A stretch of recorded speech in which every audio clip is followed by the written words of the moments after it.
Hello everyone, આજે ફરીથી હું એક મારી નવી રેસીપી લઈને તમારી સાથે આવી ગઈ છું. તો આજે આપણે બનાવીશું, જ્યારે ઘરમાં એક પણ શાકભાજી ના હોય અને ત્યારે કંઈક સરસ ટેસ્ટી એવું બનાવવું હોય ત્યારે આપણે આ શાક બનાવી શકીએ છીએ. અને આ શાક એટલું સરસ છે ટેસ્ટમાં કે ધાબાના પંજાબી શાક પણ ભૂલી જશો અને બેઝિક ઘરના મસાલાથી જ બની જાય છે. તો એના માટે મેં અત્યારે એક નોનસ્ટિક પેનની અંદર તેલ લીધું છે. તેલ છે આપણે 2 થી 3 ટેબલ સ્પૂન જેટલું લેવાનું છે.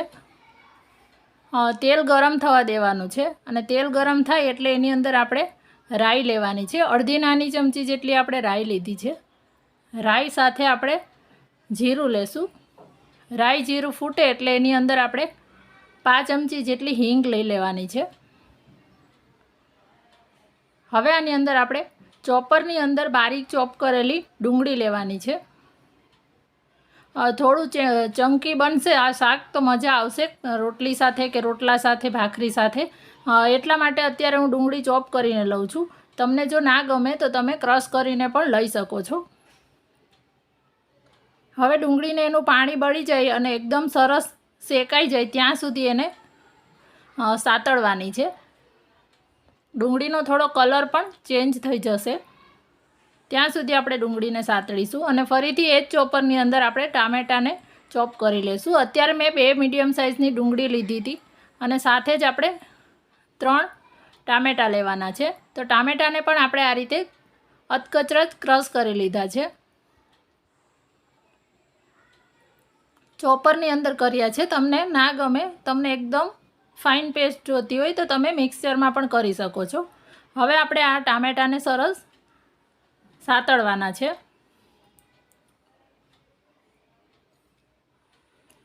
ટામેટાને થોડીવાર માટે સાતળી અને હવે આપણે મીઠું એડ કરી દઈશું કે મીઠું એડ કરવાથી ટામેટા છે એ જલ્દી ચડી જશે. એટલા માટે આપણે અત્યારે મીઠું એડ કરી દઈએ છીએ.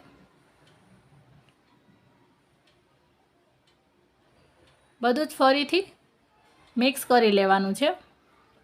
આની અંદર તમારે જ્યારે વઘાર કરીએ ત્યારે ખડા મસાલા લેવા હોય તો તમે લઈ શકો છો. પણ અત્યારે ગરમીમાં જનરલી આપણે ખડા મસાલા કે ગરમ મસાલાને બહુ ખાવાનું પસંદ નથી કરતા, એટલા માટે નથી એડ કરતા. હવે એને આ રીતે ઢાંકણ ખુલ્લું રહે એ રીતે એને ચડવા દેવાના છે કે જેથી આપણા ટામેટાં છે એ સરસ સોફ્ટ થઈ જાય.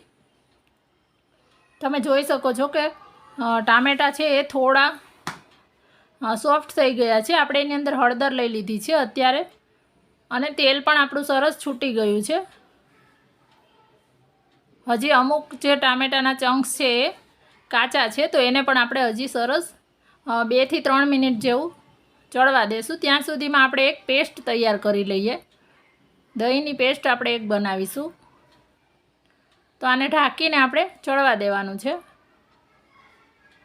મેં અત્યારે 3 મોટી ચમચી જેટલું દહીં લીધું છે અને આ દહીં છે એ મોળું જ લેવાનું છે.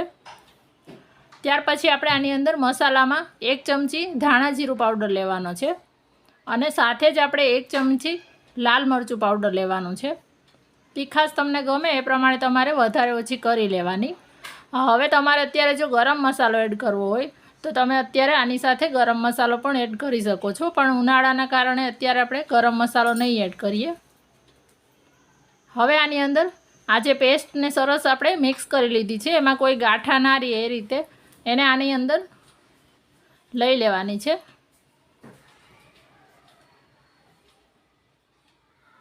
દહીં એડ કરવાથી એકદમ સરસ ક્રીમી અને એનો સરસ ખાટો મીઠો ટેસ્ટ આવશે.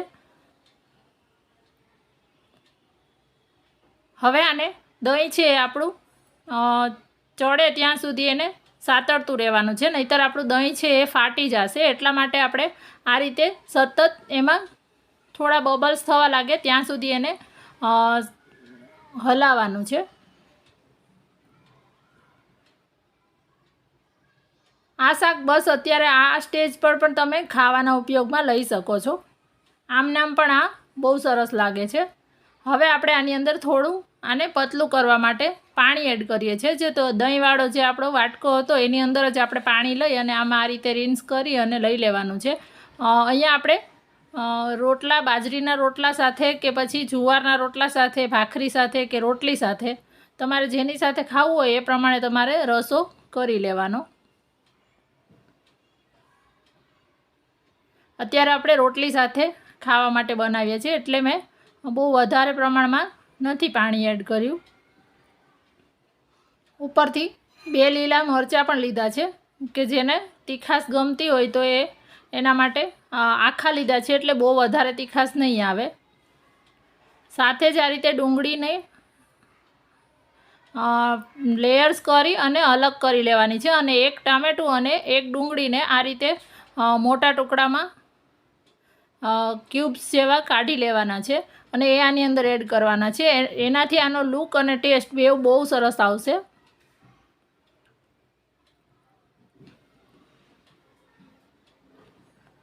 હવે આને ઢાંકી અને સરસ એક બોઇલ આવવા દેવાનો છે. આપણું શાક છે એ તૈયાર થઈ ગયું છે. હવે લાસ્ટમાં ઉપરથી આની અંદર આપણે અડધી ચમચી જેટલી ખાંડ લેવાની છે. આ ખાંડથી ગળાશ માટે નથી લેવાની, પણ જે આપણે દહીં અને ટામેટાં લીધા છે એનો ટાટ બેલેન્સ કરવા માટે, એની ખટાશ છે એ બેલેન્સ થઈ જશે અને એનો સ્વાદ શાકનો બહુ જ સરસ લાગશે. ઓપ્શનલ છે, તમારે ના એડ કરવી હોય તો તમે સ્કીપ પણ કરી શકો છો. તો રેડી થઈ ગયું છે આપણું આ ડુંગળી ટામેટાનું શાક.